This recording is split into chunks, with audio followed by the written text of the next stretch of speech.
Hey, my name's Weiting. I'm a design major student from Taiwan.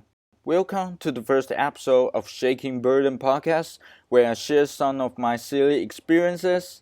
Each episode, I'll talk about one design concept and finish with a big takeaway for you. It's a kind of podcast you can listen when you just want to lie on the couch and do nothing. So basically, anytime, and I hope you enjoyed it. Just one more thing before diving into the episode, a quick word from our business partner, Tesla. Dear Waiting, we're not going to sponsor your stupid podcast. Please stop writing to us.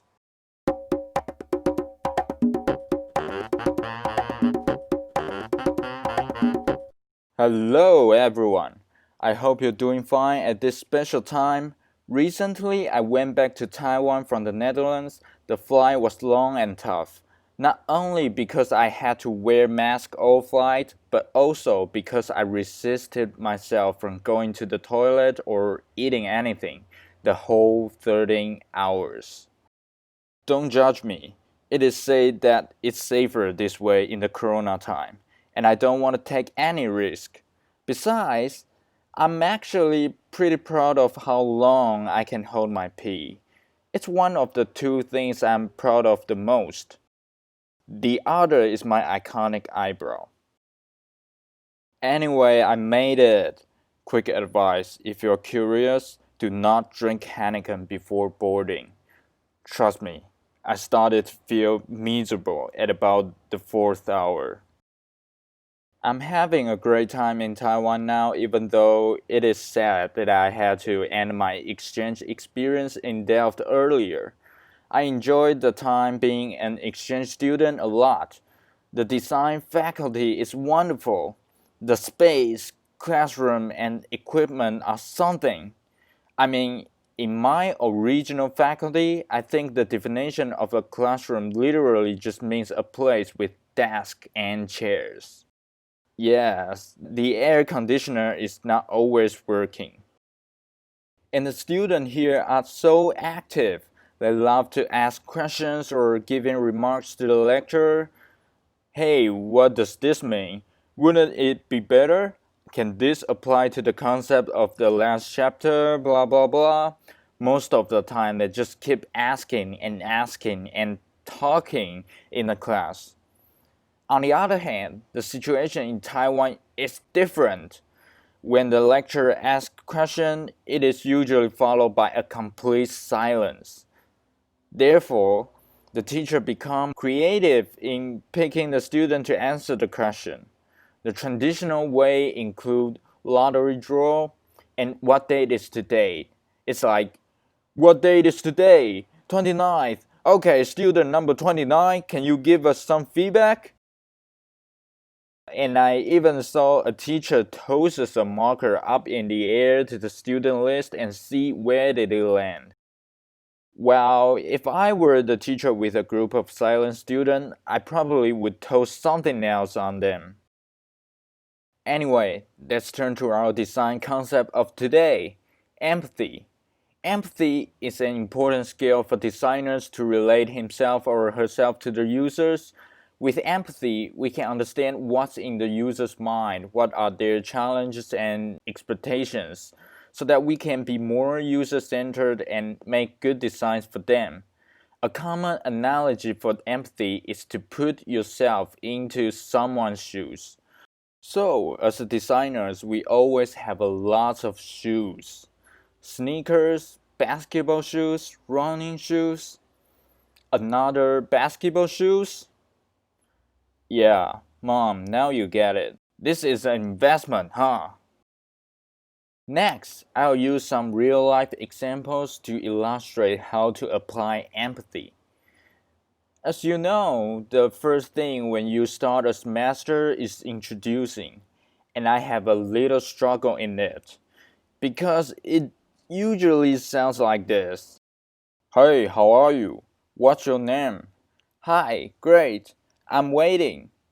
Oh, okay. And your name? I'm waiting. Okay, Mr. Mysterious. Nice chatting with you. Bye. End of conversation. That's probably one of the reasons why I don't have friends in the Netherlands. However, when I use empathy and try to put myself into their shoes, when I say I'm waiting, they probably thinking, oh my god, is Asian stupid? I thought they were good at math or something. Or, yeah, then I'm standing and now I'm leaving. Sometimes it can be more aggressive. Like, I'm waiting. I'm asking your name, you stupid Asian. After the process of empathy, I can relate to them more. And I would try to say, my name is waiting. Yeah, it sounds like waiting for someone. It's pretty easy to remember. And it helps. I get to know others' name. Although I still don't have friends. And even though Dutch buildings and people are lovely, they are not good at cooking some specific food. For example, breakfast, lunch, and dinner. Really, all they got is bread. They eat bread all day. I mean, come on. As a Taiwanese, I like rice a lot, but I won't eat them all day. I bet if you ask them their favorite American actor, they'll tell you, Brad Pitt. But something is worse than the Dutch food, American cooking. I can say this because both of my roommates are from the States. Well, Jacob and Kai, if you're listening, I love you guys, I mean it. Jacob, you saved our Wi-Fi, and Kai, you're always cleaning. But I have to say this. So one lovely night, they're cooking spaghetti for all of us. At first, it was normal. Oil on the hot pan, they pan fried the garlic and it smelled good. And then strange things happened. They put the garlic into another big bowl and then put some more oil and start to pan fry the red pepper. Then put the red pepper into the bowl again. Then the same process went on and on, followed by onion, mushrooms, and sausage. I was thinking, wow, I guess Americans really love building Legos. Why don't you cook them all together? And then they put the spaghetti into the bowl, which has been cooked for a long time, and tomato sauce, and started to shake the bowl.